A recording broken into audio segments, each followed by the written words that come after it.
তো তাহলে মুসা আলাইহিস সালামের গোত্র হচ্ছে ইহুদি, দাউদ আলাইহিস সালাম বিশাল সাম্রাজ্য চালিয়েছে বাইতুল মুকাদ্দাস থেকে, সুলাইমান আলাইহিস সালাম গোটা পৃথিবী শাসন করেছে বাইতুল মুকাদ্দাস থেকে, জেরুজালেম থেকে। তো এই জন্য ইহুদিরা পাগল বাইতুল মুকাদ্দাস দখল করবে। খ্রিস্টানরা কি জন্য? মারিয়াম আলাইহিস সালাম কোন মসজিদের খাদেম ছিল? বাইতুল মুকাদ্দাসের খাদেম ছিল। ঈসা আলাইহিস সালামের জন্ম কোথায় হয়েছে? জেরুজালেমে হয়েছে। ঈসা আলাইহিস সালাম বড় হয়েছে কোথায়? ফিলিস্তিনে। আমাদের দৃষ্টিতে ঈসা আলাইহিস সালাম আল্লাহর কাছে আছে, জীবিত, কিন্তু খ্রিস্টানদের দৃষ্টিতে ঈসা আলাইহিস সালাম মারা গেছেন। কোথায় মারা গেছেন? ফিলিস্তিনে, জেরুজালেমে। তাহলে খ্রিস্টানদের যদি গোটা পৃথিবী দিয়ে দেন যে বাবা তোদের তো ইউরোপ তো আর কম ধনী দেশ না, ইউরোপ কি ধনী কান্ট্রি না? ইংল্যান্ড, জার্মান, ফ্রান্স, এগুলো কি ধনী কান্ট্রি না? শক্তিশালী দেশ না? তোদের কিসের অভাব আছে রে বাবা? টাকা পয়সা, পারমাণবিক এবং ধন দৌলত আরো গোটা দুনিয়া নিয়ে নে। তবুও ওরা মনে করবে আমাদের হাতে কিছুই নাই যদি বাইতুল মুকাদ্দাস না থাকে। ইহুদিদেরকে বলেন তো গোটা দুনিয়া দিয়ে দিচ্ছি, সারা দুনিয়ার সব সম্পদ তোদেরকে দিয়ে দিলাম। ইহুদিরা বলবো দরকার নাই বাবা সারা দুনিয়ার সব সম্পদের, যদি বাইতুল মুকাদ্দাস আমাদের হাতে না থাকে তো দুনিয়াতে আমাদের হাতে কিছু নেই। বুঝতে পারছেন? তো ওই বাইতুল মুকাদ্দাস বিজয় করার জন্য ওমর রাদিয়াল্লাহু তাআলা যাচ্ছে। সাহাবী চিঠি লিখে পাঠিয়েছে, জেরুজালেমের পাদ্রী চাবি আমাদের হাতে হস্তান্তর করবে না, মাসকে মাস ধরে জেরুজালেম অবরোধ করে রেখেছে। আমিরুল মুমিনিন খলিফাতুল মুসলিমিন আসতে চাবি হস্তান্তর করবে। ওমর রাদিয়াল্লাহু তাআলা বলছেন আনা আতি, আমি আসছি। রাখালকে সাথে করে নিয়ে উটের পিঠে, সানাদ সহি, রাখালকে সাথে করে নিয়ে তিনি রওনা দিয়েছেন যেই মুহূর্তে জেরুজালেমে, old city, old Jerusalem city, যেটা পুরাতন জেরুজালেম, গুগল ম্যাপে দেখা যাবে। এবং আমার বিস্তারিত বক্তব্য আছে আল ইতিসাম টিভিতে, ফিলিস্তিনের উপর পরপর 3 পর্বে বক্তব্য আছে, যেখানে আরো ডিটেইলস, আরো ডকুমেন্টারি আকারে আলোচনা করা আছে। তো কোরআনের সাথে সম্পৃক্ত দেখে আপনাদের এই ঘটনাটা বুঝালাম। তো ওই বাইতুল মুকাদ্দাস বিশাল জয় আল্লাহ ওমর রাদিয়াল্লাহু তাআলার হাত দিয়ে দিচ্ছেন। তো ওমর রাদিয়াল্লাহু তাআলা অর্ধ জাহানের শাসক হয়ে বাইতুল মুকাদ্দাস বিজয় করতে যাচ্ছেন জীর্ণ শীর্ণ কাপড়ে, ছিঁড়াছুটা কাপড়ে, তালি লাগানো কাপড়ে। আর যেহেতু পালা বদল করে যাচ্ছিলেন, তো ভাগ্যক্রমে যেই সময় জেরুজালেমে ঢুকবেন ওই সময় উনি রশি ধরে টানতেছে আর রাখালে উটের উপর বসে আছে। হাজার হাজার খ্রিস্টান দেখতেছে, অপেক্ষায় আছে আজকে খলিফাতুল মুসলিমিন আসবে মুসলমানদের, বাপরে বাপ, যার নাম আমরা শুনতাম। আর 4,000-এর উপর সাহাবী আর তার অধিক সেনাবাহিনী অপেক্ষায় আছে, আজ খলিফাতুল মুসলিমিন আসবে। এত বড় সম্মান, বাইতুল মুকাদ্দাস বিজয় করার সম্মান, মহা সম্মান। এই জন্য বাইতুল মুকাদ্দাসের গুরুত্ব বুঝালাম, কত বড় সম্মান। গোটা দুনিয়া দিয়ে দিলেও ওরা রাজি হবে না বাইতুল মুকাদ্দাসটাই। সেই বাইতুল মুকাদ্দাস তারা সমর্পণ করছে ওমর রাদিয়াল্লাহু তাআলার হাতে। এত বড় সম্মান আল্লাহ ওমর রাদিয়াল্লাহু তাআলাকে দিচ্ছেন, কিন্তু ওমর রাদিয়াল্লাহু তাআলা রশি ধরে টানতেছে, গায়ে জীর্ণ শীর্ণ কাপড়। হন্তদন্ত হয়ে সাহাবীরা, বড় বড় সাহাবীরা চলে আসছে ওমর রাদিয়াল্লাহু তাআলার কাছে। ওমর রাদিয়াল্লাহু তাআলা করেছেন কি আপনি? আমাদের তো অন্তত ইজ্জতের খেয়াল করতেন, মুসলিম উম্মার ইজ্জতের খেয়াল করতেন। আজ এত বড় সম্মান, বাইতুল মুকাদ্দাসের চাবি আপনার হাতে হস্তান্তর হবে। হাজার হাজার লক্ষ লক্ষ খ্রিস্টান অপেক্ষায় আছে আপনার অপেক্ষায়, আর আপনি এই রাখালকে উটের পিঠে নিয়ে রশি ধরে জীর্ণ শীর্ণ কাপড়ে এসেছেন। আমাদের তো মান সম্মান ইজ্জত কিছুই রাখলেন না। তো ওমর রাদিয়াল্লাহু তাআলা আনহু উত্তরে ওই দিন বলেছিলেন এই কথা স্বর্ণ দিয়ে লিখে রাখার মতো, যে কুন্না রুআত, আমরা ছিলাম মরুভূমির রাখাল। আমাদের কোনো ইজ্জত ছিল না, আমাদের কোনো সম্মান ছিল না, আমাদের কোনো শক্তি ছিল না, আমাদের কোনো পাওয়ার ছিল না। আমার মতো মরুভূমির রাখালকে আজ অর্ধ পৃথিবীর শাসক। বাইতুল মুকাদ্দাস বিজয়ের সম্মান, গোটা পৃথিবী আমার ভয়ে থরথর করে কাঁপতেছে। এই রব, এই পাওয়া, এই ক্ষমতা আমার মতো মরুভূমির রাখাল জামা কাপড় দিয়ে অর্জন করেনি। আমার মতো মরুভূমির রাখাল টাকা পয়সা ধন দৌলত দিয়ে অর্জন করেনি। তো আমরা মরুভূমির রাখাল ছিলাম, আল্লাহ আমাদেরকে সম্মানিত করেছে, আল্লাহ আমাদেরকে শক্তি দিয়েছে, ক্ষমতা দিয়েছে, সব এই কিতাবের বরকতে। কিসের বরকতে? কোরআনের। তোমরা যত সুন্দর জামা কাপড় পরে আসো, যত টাকা পয়সার মালিক হও, ধরেন পারমাণবিক বমেরই মালিক হয়ে গেলেন, কিন্তু কোরআন মূল্যায়ন করো না, কোরআন পড়ো না, কোরআনের বরকতে বরকত মণ্ডিত হও না, তোমাদের ভাগ্যে অপমান লেখা আছে, তোমাদের ভাগ্যে লাঞ্ছনা লেখা আছে, তোমাদের ভাগ্যে মানুষের সামনে নত হওয়া লেখা আছে। আর জীর্ণ শীর্ণ কাপড় থাক, আর মরুভূমির রাখাল হও, কোরআনের বরকতে বরকত মণ্ডিত হও, কোরআন পড়ো, কোরআন বুঝো। তো যারা পারমাণবিক শক্তির মালিক, ওরা থরথর করে কাঁপে, পারমাণবিক বম আত্মসমর্পণ করে দিয়ে চলে যাবে। এইরকম রব তোমাদের তৈরি হবে, এরকম ক্ষমতা তোমাদের তৈরি হবে, এরকম পাওয়ার তোমাদের তৈরি হবে। তাহলে এই উম্মতের উত্থান কোন কোন কিতাবের বরকতে? আর এই উম্মতের আজকের অপমান, এই যে অপদস্থ, এই যে হীনতা, লাঞ্ছনা, শাস্তি, আযাব, কিসের কারণে? কয়জন আজকে কোরআন পড়েছেন বলেন সারাদিনে? কয়জন? কয়টা মুসলমানের সন্তান কোরআন পড়া জানে? কয়টা? আজ থেকে 20-30 বছর আগে বক্তব্য ছিল, তখন মানুষ টুকটাক কোরআন জানতো। এখন kindergarten school, KG school, BRAC school, কোনো ছোট বাচ্চা যারা এই প্রজন্ম বড় হচ্ছে, কোরআন বিহীন প্রজন্ম। তাহলে আজকে আমার আপনার যতটুকু সম্মান আছে কোরআনের বরকতে, এই যে প্রজন্মটা আসতেছে, এদের অতটুকুও সম্মান থাকবে না। এদেরকে রোহিঙ্গাদের মতো কচুকাটা করা হবে যদি কোরআনের বরকত থেকে বঞ্চিত থাকে। আর কল্পনা করেন যে আজ সকালে আপনারা সবাই কোরআন পড়েছিলেন, আমিও কোরআন পড়েছিলাম। এই গোটা জাতির সব মুসলমান আজ বাংলাদেশে কোরআন তেলাওয়াতের মাধ্যমে দিন শুরু করেছিল, কোরআন 2-5 মিনিট বুঝার মাধ্যমে দিন শুরু করেছিল। আজ গোটা জাতি কোরআনের বরকতে বরকত মণ্ডিত হয়ে গেল। পৃথিবীতে কোনো ক্ষমতা নাই যে এই জাতিকে রুখতে পারে। কিন্তু কোরআনের বরকত যদি না নেন, মহাগ্রন্থ, এর বরকতে রমজান সর্বশ্রেষ্ঠ, এর বরকতে লাইলাতুল কদর সর্বশ্রেষ্ঠ, এর বরকতে মুহাম্মদ সাল্লাল্লাহু আলাইহি ওয়াসাল্লাম সর্বশ্রেষ্ঠ, এর বরকতে আমি আপনি সর্বশ্রেষ্ঠ। তাহলে রমজানের সবচেয়ে বড় প্রস্তুতি কি? জোরে শুনতে চাই, সবচেয়ে বড় প্রস্তুতি কি? এই মজলিসে উপস্থিত সকলে ওয়াদাবদ্ধ থাকবেন, রমজান, গোটা রমজান যারা কোরআন তেলাওয়াত জানেন ভালোভাবে, তারা পুরো কোরআন একবার পড়ে শেষ করবেন। ওয়াদা? ইনশাআল্লাহ। আর যারা কোরআন ভালোভাবে জানেন না, তারা রমজান মাসে প্রত্যেক দিন অন্তত পক্ষে 1 ঘন্টা থেকে আধা ঘন্টা সময় দিবেন কোরআন শিখার পিছনে, কোরআন পড়ার পিছনে। এমন কোনো মুসলমানের সন্তান যেন থাকে না যে রমজান মাসে কোরআন পড়বে না। ওয়াদা? ইনশাআল্লাহ। আর এই দাওয়াত গোটা 4 ঘাটে ছড়িয়ে দিবেন, গোটা বাঘায় ছড়িয়ে দিবেন, নিজের জিম্মেদারি মনে করে যে রমজান মাসে অন্তত পক্ষে কি পড়তে হবে? কোরআন পড়তে হবে। আর একটু চালান। জি, ঠিক আছে। রমজান মাসে অন্তত কি পড়তে হবে? কোরআন পড়তে হবে। রমজান মাসের একটা প্রস্তুতি শেষ, রমজান মাসের এবার দ্বিতীয় প্রস্তুতি। রমজান মাসের দ্বিতীয় প্রস্তুতি হচ্ছে, রমজান দেওয়া হয়েছে শয়তানের খপ্পর থেকে আমাকে এবং আপনাকে উদ্ধার করার জন্য। আমার এবং আপনার সবচেয়ে বড় শত্রু হচ্ছে শয়তান। আমার এবং আপনার সবচেয়ে বড় শত্রু কি? আমার এবং আপনার সবচেয়ে বড় শত্রু কি? শয়তান। এটা মৌখিক কথা নয় বাবা, এটা হচ্ছে অন্তর দিয়ে বিশ্বাস করার জিনিস। শয়তান আসলেই খুবই ভয়ঙ্কর, আসলেই। রাসূল সাল্লাল্লাহু আলাইহি ওয়াসাল্লাম বলেছেন, মা মিন মাউলুদিন ইল্লা ইয়ামাসসুহু শাইতান হাত্তা ইস্তাহিল্লা সারিখা। এমন কোনো আদম সন্তান জন্মগ্রহণ করে না যাকে শয়তানে স্পর্শ করে না, হাত দিয়ে টাচ করে না। হাত্তা ইস্তাহিল্লা সারিখা, শয়তানের স্পর্শেও চিৎকার করে কেঁদে ওঠে। তাহলে আমার আপনার জন্ম হওয়ার পরে সবার আগে কে টাচ করেছে আমাদেরকে? জোরে বলেন কে? শয়তান। ইল্লা মারিয়াম ওয়া ইবনু ঈসা, তবে মারিয়াম আর তার সন্তান ঈসার গায়ে জন্ম হওয়ার পরে শয়তান টাচ করেনি। আল্লাহু আকবার। তাহলে শয়তানের সাথে আমাদের সম্পর্ক জন্ম হওয়ার পর থেকে, আরে হয়ে দুনিয়াতে আসেনি, তার আগে কে হাত দিয়েছে? শয়তান হাত দিয়ে বসে আছে। এটা বাস্তব, দিস ইজ নট রূপকথ্য, নট কাল্পনিক, রিয়েলিটি। শয়তানে হাত দিয়েছে। রাসূল সাল্লাল্লাহু আলাইহি ওয়াসাল্লাম বলছেন, এমন কোনো আদম সন্তান নাই ইল্লা ওয়ালাহু কারিনান, যার 2টা বন্ধু নাই। একটা বন্ধু ফেরেশতা বন্ধু, একটা বন্ধু শয়তান বন্ধু। তাহলে আমার আপনার সাথে সবসময় কে আছে? ফেরেশতা এবং শয়তান সবসময় আছে। শয়তানে বিশ্বাস করা কেন জরুরি? শয়তানে বিশ্বাস না করলে হাজারো যুবক আছে ধোঁকা খায়, হাজারো লাখো যুবক এই মজলিসে উপস্থিত আছে, ধোঁকা খায়।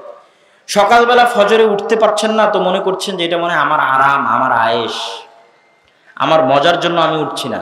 কিন্তু আসলে আপনাকে উঠতে দেয় না কে? শয়তান। এখন আপনি যদি মনে করেন আপনার আরামের জন্য আপনি উঠছেন না, তাহলে ধোঁকা খাবেন। আপনি জানেন না শয়তান কত ভয়ঙ্কর, কত শক্তিশালী। আপনার পুরো শরীরটা শয়তানের কন্ট্রোলে দিয়ে আপনি ঘুমিয়েছেন, পুরো শরীর শয়তানের হাতে সঁপে দিয়ে ঘুমিয়েছেন। না উজু করে ঘুমিয়েছেন, না 2 রাকাত সালাত আদায় করে ঘুমিয়েছেন, না নাসফালাক ইখলাস পড়ে ঘুমিয়েছেন, না আয়াতুল কুরসি পড়ে ঘুমিয়েছেন, না নাসফালাক ইখলাস আয়াতুল কুরসি পড়ে ফু দিয়েছেন, না ঘুমানোর দোয়া পড়েছেন। কথা বুঝতে পারেননি? মোবাইল চালাতে চালাতে চালাতে চালাতে ঘুম চলে গেছেন। তাহলে পুরো শরীরটা তখন কার কন্ট্রোলে? কার কন্ট্রোলে? শয়তানের কন্ট্রোলে। এখন ফজরের সময় শয়তান বলছেন নাম নাম, এই ঘুমাও, রাত অনেক লম্বা। এইটা কাল্পনিক নয়, এটা বাস্তব। তাহলে আপনি সকালে উঠতে পারেন না, কে উঠতে দেয় না? আপনার সবচেয়ে বড় শত্রুকে? শয়তান। শয়তানে আগে বিশ্বাস করতে হবে। আপনি গান শুনছেন, আপনাকে ভালো লাগে? জি না, আপনাকে ভালো লাগে না। যুইয়িনা লাহুম, শয়তানে ভালো লাগায়। মানুষ যখন গান শুনে তখন কানে শয়তান বসে গানের আওয়াজটাকে ভালো লাগায় কে? জোরে বলেন কে? শয়তান। আপনার ভালো লাগে কথা মিথ্যা বাবা। যুবক তোমাকে বলছি কথা মিথ্যা, তোমার ভালো লাগে না, এটা শয়তান ভালো লাগায়। এই ক্ষমতা শয়তানকে দেওয়া আছে। ইয়াজরি মাজরাদ দাম, শয়তানকে আল্লাহ এত ক্ষমতা দিয়েছে যে মানুষের রক্ত কণিকায় চলাচল করতে পারে কে?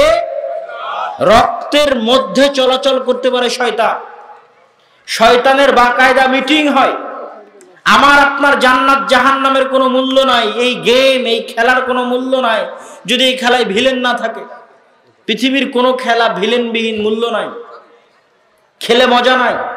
তো যখন আদম সন্তান সৃষ্টি করেছে আল্লাহ, সাথে সাথে ভিলেনও দিয়েছে, ইবলিস যা, আদম পাঠিয়ে দিলাম, আদমকে পথভ্রষ্ট করার জন্য ইবলিস দিয়ে দিলাম, আর ইবলিসকে ক্ষমতাও দিয়ে দিলাম পথভ্রষ্ট করার। আর আদমকে হেদায়েত করার জন্য, আদমের সন্তানকে হেদায়েত করার জন্য নবী রাসূল দিব, হাদিস দিব, কোরআন দিব। এখন তোরা খেল, কে কেমন খেলতে পারিস।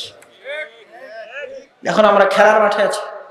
একদিকে কোরআন আছে, আল্লাহ রাসূল আছে, হাদিস আছে, আর একদিকে শয়তান সারাদিন আমাদেরকে ওয়াসওয়াসা দিচ্ছে। এখন তো আমরা এই খেলায় এখন কোন দিকে যাব? ফুটবলের মতো। এখন যে যত ভালো নিজের আত্মা কন্ট্রোল করতে পারবে, নিজের নাফস কন্ট্রোল করতে পারবে, এটা ও যত বেশি পারদর্শী হবে নাফস কন্ট্রোল করাই, ও তত শয়তানের সাথে লড়াই করতে পারবে, তত যুদ্ধ করতে পারবে, তত ফাইট করতে পারবে, আর তত হকের উপর থাকতে পারবে, আমলের উপর থাকতে পারবে। তো এখন এই নাফস কন্ট্রোল করার কয়েকটা উপায় আছে, আত্মা কন্ট্রোল করার কয়েকটা উপায় আছে। একটা তো বড় উপায় হচ্ছে সালাত। ওটার আলোচনা আজকে নয়, আজকে আমাদের আলোচনা হচ্ছে রমজানের সিয়াম, তাই না? তো এখন ইবনুল কাইয়িম রাহিমাহুল্লাহ লিখছেন যে মানুষের রক্তে রক্তে শয়তান চলতে পারে, এই কথা আল্লাহ রাসূল বলেছেন। তো সারা পৃথিবী মিথ্যা হয়ে গেল, সাদিকুন আমিন, সত্যবাদী আমানতদার, যিনি 40 বছর কোনোদিন মিথ্যা কথা বলেননি, আমানতের খেয়ানত করেননি, উনি মিথ্যা বলতে পারেন না। সারা পৃথিবী মিথ্যা হয়ে যেতে পারে, কিন্তু উনি বলেছে রক্তে রক্তে শয়তান চলতে পারে, এই কথা ঠিক। তো ইবনুল কাইয়িম রাহিমাহুল্লাহ লিখছেন যখন মানুষ না খেয়ে থাকে তখন রক্ত সঞ্চালনের যে রগগুলো, ওগুলো সংকুচিত হয়ে যায়। সংকুচিত হয়ে যাওয়ার জন্য শয়তান প্রবেশ করতে পারে না ভালোভাবে। তো শরীরটা আপনার শয়তানের কন্ট্রোল থেকে ধীরে ধীরে বের হয়ে আসার চেষ্টা করে যখন আপনি না খেয়ে থাকেন। ধরেন 11 মাস এই শরীরের উপর রাজত্ব চালিয়েছে শয়তান, পুরো শয়তানের কন্ট্রোলে, শয়তানের গোলাম, শয়তানের দাস। সকাল সন্ধ্যা কার কথা উঠে বসে বসেছে? শয়তানের কথা। ফজরের নামাজ পড়েনি, তাহলে কার কথায় পড়েনি? শয়তানের কথা। গান শুনেছে কার কথায়? শয়তানের কথা। তাহলে আজীবন সকাল থেকে সন্ধ্যা পর্যন্ত কার গোলামি করলো? শয়তানের গোলামি করলো। তো এখন এই যে 11 মাস শয়তান এই শরীরের উপর রাজত্ব চালিয়েছে, এটাকে শয়তানের কবল থেকে বের করে নিয়ে আসার জন্য টানা 1 মাস যদি ও না খেয়ে থাকে, তো রগগুলো কি হয়ে যাবে? সংকুচিত হয়ে যাবে। কার জন্য সংকুচিত হবে? শয়তানের জন্য সংকুচিত হবে। একটা উপায় গেল, না খেয়ে থাকার মাধ্যমে এখন শয়তানের কাছ থেকে বাঁচার একটা রাস্তা। আর যত বেশি পেট ভর্তি করে খাবেন তত শয়তান রগে রগে চলার জন্য মজা পায়, সুযোগ পায়। এই জন্য যত বেশি খাওয়া দাওয়া করবেন তত ইবাদত করতে পারবেন না, তত শয়তানের কন্ট্রোল ক্ষমতা আপনার শরীরের উপর তত বেশি প্রতিষ্ঠিত হবে।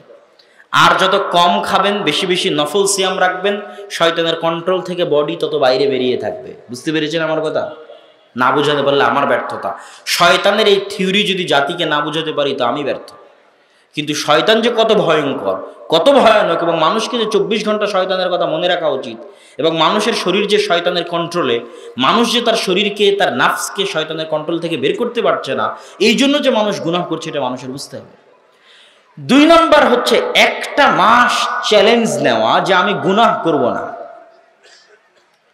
একটা মাস, আপনাকে 12 মাসের চ্যালেঞ্জ দিতে বলা হয়নি, 1 মাস। লাআল্লাকুম তাত্তাকুন, 1 মাস চ্যালেঞ্জ দাও যে 1 মাসে কোনো সগীরা কবিরা কোনো গুনাহই করব না। 1 মাস নিজের আত্মার উপর কন্ট্রোল করা সম্ভব নয় না? সম্ভব নয় কি? 1টা মাস নিজের আত্মার উপর কন্ট্রোল করতে পারবেন না? এত দুর্বল, এত যায়ীফুন নফস, এত আপনার আত্মার দুর্বল ক্ষমতা, এত আপনি শয়তানের কাছে দুর্বল যে 1টা মাস নিজের আত্মাকে কন্ট্রোল করতে পারবেন না। টেক ইট চ্যালেঞ্জ, সেটাকে চ্যালেঞ্জ হিসেবে নিন। কি জন্য? সিয়াম। এই পর্বে এখন এই হাদিসগুলো বলি। সিয়াম না খেয়ে থাকার নাম নয়, শুধু না খেয়ে থাকার নাম নয়। না খেয়ে থাকার মাধ্যমে শয়তানের রাস্তা সংকুচিত হলো। এখন আত্মাকে কন্ট্রোল করতে হবে গুনাহ থেকে। মাল্লাম ইয়াদা কাওলা যুরি ওয়াল আমালা বিহি ফালাইসা লিল্লাহি হাজাতুন আন ইয়াদা তুআমাহু ওয়া শারাবাহু। যে ব্যক্তি রমজান মাসে সিয়াম রাখার পরেও গুনাহের কাজ পরিত্যাগ করলো না, ওর পিপাসার্ত থাকার, ওর ক্ষুধার্ত থাকার আল্লাহর সরিষা সমপরিমাণ প্রয়োজন নাই। ও না খেয়ে থাকলেই কি, না পান করে থাকলেই কি, যদি গুনাহ বাদ না দেয়, তাহলে রমজান একটা প্র্যাকটিস সেশন। যেই প্রশিক্ষণ করছে আপনাকে যেমন না খেয়ে থাকার মাধ্যমে শয়তানের প্রবেশদ্বার বন্ধ করতে হবে, ঠিক গুনাহ থেকে বিরত থাকার মাধ্যমে 1টা মাস ট্রেনিং নিতে হবে যে শয়তানের খপ্পরে অন্তত কয় মাস পড়বো না, 1 মাস। ট্রাই ইট, চেষ্টা করেন, টেক ইট চ্যালেঞ্জ হিসেবে নেন। এই জন্যই রমজান। আর যদি গুনাহ করেন বাবা সিয়াম থাকার পরেও, তাহলে এই সিয়ামের কোনো মূল্য নাই। সিয়াম থাকার পরেও যদি ইফতারির পরে বিড়ি টান দেন, ইফতারির পরে সিগারেটে টান দেন, ইফতারির মদের বোতল দিয়ে ইফতারি করে অনেকে, আমি শুনেছি। সারাদিন না খেয়ে থাকে, ইফতারিতে সবার আগে বিসমিল্লাহ বলে কি খায়? মদের বোতলই খায়। তো আর সিয়ামের কোনো মূল্য আছে? ওই অনেকে আছে বিড়ি নিয়ে বসে থাকে, ইফতারি করা মাত্রই বিড়ি টান শুরু। 1টা মাস। ইয়া রাজুল, ইয়া নাস, ইয়া আইয়ুহান নাস, ইয়া আইয়ুহাল্লাযীনা আমানু, ও হে ঈমানদারগণ, মাত্র 1 মাস, মাত্র 1 মাস শয়তানের গোলামি থেকে নিজেকে মুক্ত রাখো। 11টা মাস তো শয়তানের গোলাম ছিলে, 11টা মাস শয়তানের দাসত্ব করেছো। মাত্র 1টা মাস আল্লাহর দাসত্ব করো। আল্লাহর বান্দারা, মাত্র 1টা মাস শয়তানের দাসত্ব থেকে 1টা মাস বিরত থাকো। দাড়ি কাটিও না রমজান মাসে, টাকনুর নিচে প্যান্ট পরিও না রমজান মাসে। মান সামা রমাদানা ঈমানান ওয়া ইহতিসাবান গুফিরা লাহু মা তাকদ্দামা মিন যামবি। যে ব্যক্তি রমজান মাসে ঈমানের সাথে নেকির আশায় সিয়াম রাখলো, তার পূর্বের সব গুনাহ ক্ষমা হয়ে গেল। আচ্ছা বলেন তো, রমজান মাসের সিয়াম কি যারা মুমিন নয় তাদের উপর ফরজ, না যারা মুমিন তাদের উপর ফরজ? যারা মুমিন তাদের উপর ফরজ। আল্লাহ তো ওই জন্য বলছে ইয়া আইয়ুহাল্লাযীনা আমানু কুতিবা আলাইকুমুস সিয়াম। তো মুমিন দেখেই তো আমি রমজানের সিয়াম রাখতেছি। তারপর আল্লাহ কেন বললেন, আল্লাহ রাসূল কেন বললেন যে রমজানের সিয়াম রাখতে হবে ঈমান সহ? ঈমান আছে দেখেই তো রমজানের সিয়াম রাখতেছি। তো ঈমান সহ কিসের রমজানের সিয়াম? কি জন্য? লা ইয়াজনি যানি হিনা ইয়াজনি ওয়া হুয়া মুমিন, লা ইয়াসরিকু সারিক হিনা ইয়াসরিকু ওয়া হুয়া মুমিন। যখন কেউ জিনা করে তখনও মুমিন থাকে না, আল্লাহ রাসূলের হাদিস। ওই সময়ের জন্য ঈমান উঠে যায়। যখন কেউ চুরি করে ওর মধ্যে ঈমান থাকে না, ওই সময়ের জন্য ঈমান উঠে যায়। যখন কেউ পৃথিবীর যে কেউ কোনো গুনাহে লিপ্ত হয়, ওই লিপ্ত হওয়ার সময়টুকু তো ওর মধ্যে কি থাকে না? কি থাকে না? জোরে বলেন, ঈমান থাকে না। তাহলে মান সামা রমাদানা ঈমানান, রমজান মাসে সিয়াম রাখতে হবে পূর্ণ ঈমানের সাথে। ঈমান থেকে বিচ্ছিন্ন হওয়া যাবে না। রমজান মাসে সিয়াম রাখার পর পর্দা করলো না, ঈমান থেকে বিচ্ছিন্ন হয়ে গেল। রমজান মাসে সিয়াম রাখার পর মোবাইলে চ্যাট করলো, ঈমান থেকে বিচ্ছিন্ন হয়ে গেল। রমজান মাসে সিয়াম রাখার পর অশ্লীল দৃশ্য দেখলো, ঈমান থেকে বিচ্ছিন্ন হয়ে গেল, অন্তত ওই সময়টুকুর জন্য। পরিপূর্ণ সময় ঈমানান হলো না, পরিপূর্ণ সময় মুমিনান হলো না, তাহলে ও রমজানের এই ফজিলত পাবে না। ঈমানান, পরিপূর্ণ সময়টা ঈমানের উপর থাকতে হবে। লা ইয়াজনি যানি হিনা ইয়াজনি ওয়া মুমিন, আল্লাহ রাসূলের হাদিস। যখন কোনো মুমিন জেনা করে, ওই জেনা করার সময়টুকুতে ওর অন্তরে ঈমান থাকে না। তাহলে আপনি যদি রমজান মাসে গুনাহে লিপ্ত হন, তো যেই সময়টুকুতে গুনাহে লিপ্ত হচ্ছেন ওই সময় আপনার মধ্যে ঈমান আছে? ঈমান নাই। তাহলে আপনি রমজানের এই ফজিলত পাবেন? পাবেন না।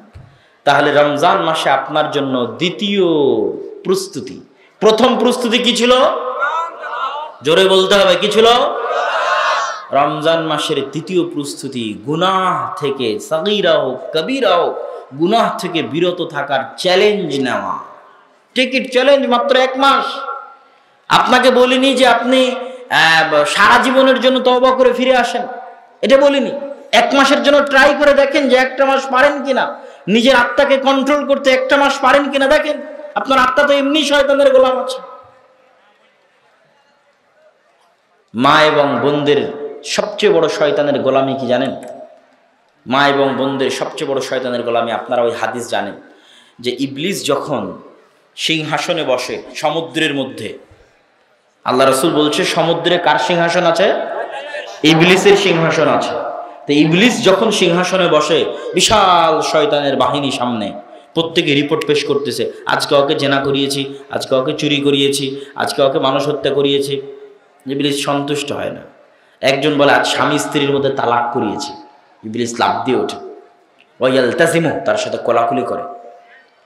তাহলে শয়তানের সবচেয়ে বড় এজেন্ডা সারা পৃথিবীতে, শয়তানের সবচেয়ে বড় এজেন্ডা হচ্ছে পরিবার ধ্বংস করা। কি ধ্বংস করা? জোরে বলেন, শয়তানের সবচেয়ে বড় এজেন্ডা কি? পরিবার ধ্বংস করা। এই জন্য পরিবার ধ্বংস হতে পারে এরকম যে কোনো কাজ আল্লাহ সুবহানাহু ওয়া তাআলা খুব রাগান্বিত হন। আর শয়তানের সবচেয়ে বড় এজেন্ডা পরিবার ধ্বংস করা। মেয়েদেরকে ঘর থেকে বের করে নিয়ে যাও, এদেরকে বেপর্দা বেহায়া বানিয়ে দাও, মুসলমানদের পরিবার ধ্বংস করে দাও। সারা পৃথিবীর পরিবার ধ্বংস করে দিলাম, মুসলমানদের পরিবার ধ্বংস করতে পারি না। তো শয়তানের সারা পৃথিবীতে সবচেয়ে বড় এজেন্ডা হচ্ছে পরিবার ধ্বংস করা। মেয়েদেরকে বেপর্দা বানিয়ে দিতে পারলেই পরিবার ধ্বংস হয়ে গেছে। মেয়েদেরকে পরকীয়ায় লিপ্ত করে দিতে পারলেই স্বামী স্ত্রী পরকীয়া করে পরিবার ধ্বংস।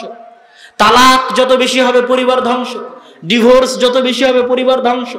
অবৈধ সম্পর্কের দুর্গন্ধে, পরকীয়ার দুর্গন্ধে সমাজে পরিবার ধ্বংস হয়ে যাচ্ছে, পচে গলে নষ্ট হয়ে যাচ্ছে। তাহলে শয়তানের সবচেয়ে বড় এজেন্ডা এই যে ইহুদিবাদী এনজিওগুলো, জায়নিস্টের যে এনজিওগুলো আছে, যারা সবসময় নারী প্রদর্শনীতে ব্যস্ত, নারীদেরকে পণ্য বানিয়ে ব্যস্ত, এদের সাথে শয়তানের মিটিং হয়। শয়তানের মিটিংয়ে এদের ফাইনাল ডিসিশন যে সবচেয়ে বড় কাজ করতে হবে, মেয়েদেরকে ঘর থেকে বের করে মেয়েদেরকে নষ্ট করে দাও, পরিবার ধ্বংস করে দাও। শয়তানের সবচেয়ে বড় এজেন্ডা হচ্ছে পরিবার ধ্বংস করে দাও। সম্মানিত উপস্থিতি, এই পৃথিবীতে শয়তানের সাথে মানুষের লড়াই চিরন্তন। গোটা কোরআন খুলবেন, সবচেয়ে বড় শত্রু শয়তান, সবচেয়ে বড় শত্রু শয়তান। আমেরিকা, ইসরায়েল, ইহুদি, এগুলো কি সবচেয়ে বড় শত্রু বলা হয়নি? আমেরিকার সাথে কবে যুদ্ধ হবে কে জানে, ইসরায়েলের সাথে কবে যুদ্ধ হবে কে জানে। 24 ঘন্টা যে আপনার সাথে শয়তানের যুদ্ধ চলতেছে, এখন যে রানিং, এখন আপনার সাথে শয়তান আছে, আমার সাথে শয়তান আছে। তো ও তো সারাদিন আমার সাথে আছে, তো ও বড় শত্রু না আমেরিকা বড় শত্রু? হ্যাঁ, আমেরিকার সাথে কবে দেখা হবে কে জানে? বলে কেউ জানে? জানে না। তাহলে আপনার সাথে যে শয়তান বসবাস করছে, 24 ঘন্টা আপনাকে জাহান্নামে নিয়ে যাচ্ছে। শয়তানের শপথ আল্লাহ কোরআনে বলেছে, যে শয়তান শপথ করেছে, ওয়ালা উদিল্লান্নাহুম ওয়ালা উমান্নিয়ান্নাহুম ওয়ালা আমুরান্নাহুম, অবশ্যই আদম সন্তানকে পথভ্রষ্ট করব, আদম সন্তানকে সিরাতে মুস্তাকিমে চলতে ডান দিক থেকে বাধা দিব, আদম সন্তানকে সিরাতে মুস্তাকিমে চলতে বাম দিক থেকে বাধা দিব, আদম সন্তানকে সিরাতে মুস্তাকিমে চলতে সামনে দিক থেকে বাধা দিব, আদম সন্তানকে সিরাতে মুস্তাকিমে চলতে পিছন দিক থেকে বাধা দিব। কার ওয়াদা? শয়তানের ওয়াদা। একাই জাহান্নামে যাব? ইবলিস একাই জাহান্নামে যাবে? আরে বাপরে বাপ, যার জন্য আমার এত বড় শাস্তি, ওর সন্তান সন্ততি সব গোষ্ঠী শুদ্ধা নিয়ে জাহান্নামে যাবে। সেই প্রতিশোধের নেশায় শয়তান আমাকে আপনাকে পথভ্রষ্ট করতেছে, আর এই ক্ষমতা শয়তানকে দেওয়া আছে। এই জন্য কোরআন খুললে যেমন শয়তান দেখবেন, কোরআন খুলে তো আমাদের আগে কি পড়তে হয়? আউযু বিল্লাহি মিনাশ শাইতানির রাজীম, বিতাড়িত শয়তান থেকে পরিত্রাণ চাই। তো শয়তান যদি নাই থাকবে, যুবক তোমাকে বলছি, শয়তান যদি নাই থাকবে, শয়তান যদি ভয়ঙ্করই না হবে, তো সকাল সন্ধ্যা আউযু বিল্লাহি মিনাশ শাইতানির রাজীম, কোরআন খুললে আউযু বিল্লাহি মিনাশ শাইতানির রাজীম, সালাত আদায় করলে আউযু বিল্লাহি মিনাশ শাইতানির রাজীম। মানে শয়তান কত ভয়ঙ্কর, কত ভয়ানক, যে কোরআন খুললে আগে আউযু বিল্লাহি মিনাশ শাইতানির রাজীম পড়ো, সালাত আদায় করলে আগে আউযু বিল্লাহি মিনাশ শাইতানির রাজীম পড়ো, এত ভয়ঙ্কর। হাদিসের পাতা খুললে দেখবেন খালি শয়তান। ইজা দাখালা আহাদুকুম ফি বাইতি, কেউ তোমাদের যদি বাড়িতে ঢুকে আসসালামু আলাইকুম না বলে, শয়তান সঙ্গী সাথে, আসো এই বাড়ি তোমাদের খাওয়ার জায়গা, থাকার জায়গা। কেউ যদি খাওয়ার সময় বিসমিল্লাহ না বলে, শয়তান ওর সাথে খাবে। কেউ যদি বাম হাতে খায়, শয়তান ওর সাথে খাবে। কেউ যদি কোনো পাত্র ঢেকে দেয় বিসমিল্লাহ না বলে, তাহলে এই পাত্র শয়তান খুলতে পারে। কেউ যদি দরজা বিসমিল্লাহ বলে বন্ধ না করে, ওই দরজা শয়তান খুলতে পারে। কেউ যদি জানালা বিসমিল্লাহ বলে বন্ধ না করে, ওই জানালা তো শয়তান খুলতে পারে। কেউ যদি বাথরুমে প্রবেশ করে এই দোয়া না পড়ে, শয়তানের লজ্জা স্থান দেখে। তাহলে গোটা কোরআন আর হাদিস আমাকে আর আপনাকে খালি কি থেকে বাঁচানোর চেষ্টা করতেছে? জোরে বলেন, কি থেকে বাঁচানোর চেষ্টা? শয়তান থেকে। তো শয়তান যদি নাই থাকবে, এগুলোর কি দরকার? এত হাদিস, এত কোরআনের আয়াতের কি দরকার? শয়তান এত ভয়ঙ্কর, এত ভয়ানক আছে, সত্য বাস্তব, আমাদের সাথে খায়, আমাদের বাড়িতে ঢুকে। জিন শয়তান, মানুষ শয়তান, আল্লাহর সৃষ্টি জীব আছে, ওই ক্ষমতা ওদেরকে দেওয়া আছে। অতএব রমজানকে যুদ্ধ হিসেবে নেন, জঙ্গে আজিম, মহাবিশ্ব যুদ্ধ। কার বিরুদ্ধে? জোরে বলেন, কার বিরুদ্ধে? শয়তানের বিরুদ্ধে। অন্তত রমজান মাসে শয়তানের গোলামি থেকে বেরিয়ে আসে। ওয়াদা করতে পারবেন রমজান মাসে অন্তত শয়তানের সাথে ভালো যুদ্ধ হবে তো ইনশাআল্লাহ? আল্লাহ সুবহানাহু ওয়া তাআলা হাতগুলো কবুল করে নিক, আল্লাহুম্মা আমিন। তৃতীয় প্রস্তুতি শেষ, এটা দিয়ে শেষ করে দেব। বাড়িতে যদি বিরিয়ানি রান্না হয় আর বিরিয়ানির গন্ধ যদি 3-4 বাড়ি পর্যন্ত না পৌঁছে, ওই বিরিয়ানির কোনো সুনাম নাই। বিশাল প্রোগ্রাম, প্রধানমন্ত্রী আসবে। রাজশাহীতে কয়েকদিন আগে হলো ইন্ডিয়ান বাংলাদেশ কালচারাল সামিট, এটা বিশাল প্রোগ্রাম হলো। 15 দিন 20 দিন আগে থেকে দেখা যাচ্ছে রাস্তাঘাট, লাইটিং, সাজ সজ্জা, বোঝা যাচ্ছে যে একটা প্রোগ্রাম হবে। নাকি বোঝা যাচ্ছে না যে একটা প্রোগ্রাম হবে? প্রধানমন্ত্রী যদি কোনো প্রোগ্রামে আসে, আরো বিশাল আয়োজন হতে পারে। তখন রমজানের মতো এত বড় একটা মাস আসতেছে, যেই মাসের উপর এত আলোচনা করলাম, একটু মনোযোগ চাই, 1 মিনিট। রমজানের মতো এত বড় একটা মাস আসতেছে, আপনি কি একটুকু স্বাগতম জানাবেন না? হ্যাঁ, হুট করে রমজানে ঢুকে যাবেন। সকালবেলা রাত থেকে ঘুম থেকে উঠে শুনলাম আজকে রমজান শুরু হয়ে গেছে, এইভাবে রমজানে ঢুকবেন? মুসলমানের সন্তানেরা, রমজানকে স্বাগতম জানাতে চাও না? চাও না? চাও। শাবান মাসের সিয়াম রাখো। কোন মাসের সিয়াম রাখো? শাবান মাসের সিয়াম। আগে থেকেই ফ্লেভার নাও, রমজান আসতেছে। কোন মাস আসতেছে? রমজান। মুসলমানের সন্তানেরা জানুক, মুসলমানের পরিবারেরা জানুক, প্রত্যেক বাড়িতে বাড়িতে জানুক শাবান মাসের সিয়াম রাখা হচ্ছে। কেন? কোন মাস আসতেছে? জোরে বলেন, কোন মাস? রমজান আসতেছে। আগে থেকে রমজানের ফ্লেভার নাও। যে ব্যক্তি শাবান মাসের সিয়াম রাখেনি, ও রমজান মাসের মজা পায় না। আর যে শাবান মাসের সিয়াম রাখে, রমজান মাসের ঈমান, ওর আমল, ওর মজা, ওর আনন্দ, ওর স্বাদ অন্যরকম। কেন? রমজানের অপেক্ষায় আগে থেকে প্রস্তুত। রমজান আসতে এসে আগে থেকে প্রস্তুত। তার প্রমাণ কি? শাবানের সিয়াম। প্রমাণ কি মুরব্বী? মুরব্বী প্রমাণ কি বলেন? আপনি যে রমজান আগে থেকে আসার জন্য অপেক্ষায় আছেন আনন্দের সাথে, প্রমাণ কি? শাবানের সিয়াম। যে শাবানের সিয়াম রাখে না, ও রমজানের জন্য অপেক্ষমান নয়, রমজানের রহমতের জন্য অপেক্ষমান নয়, রমজানের দয়ার জন্য অপেক্ষমান নয়, রমজানকে স্বাগতম জানানোর জন্য কোনো প্রস্তুতি নাই। শাবান মাসের সিয়াম রাখো, রমজানের ফ্লেভার আগে থেকে নাও। আল্লাহ সুবহানাহু ওয়া তাআলা আমাদের রমজানকে শাবান মাসের সিয়াম রাখার মাধ্যমে, গুনাহ থেকে বিরত থাকার মাধ্যমে, কোরআন তেলাওয়াতের মাধ্যমে রমজান যে আসতেছে এই প্রস্তুতি নেওয়ার তৌফিক দান করুক, আল্লাহুম্মা আমিন। যাওয়ার সময় মাসিকাল ইতিসাম নিয়ে যাবেন। রাসূল সাল্লাল্লাহু আলাইহি ওয়াসাল্লামের সালাত নামে আপনাদের উস্তাদজির বই আছে, উনি আসবেন, উস্তাদজি আসবে, ওটা কোনো চিন্তার বিষয় না, ওটা বলতে হবে না, উনি আসবে ইনশাআল্লাহ। আপনারা সবাইকে উঠে যাবেন না, উনি আসবে, বক্তব্য দিবে।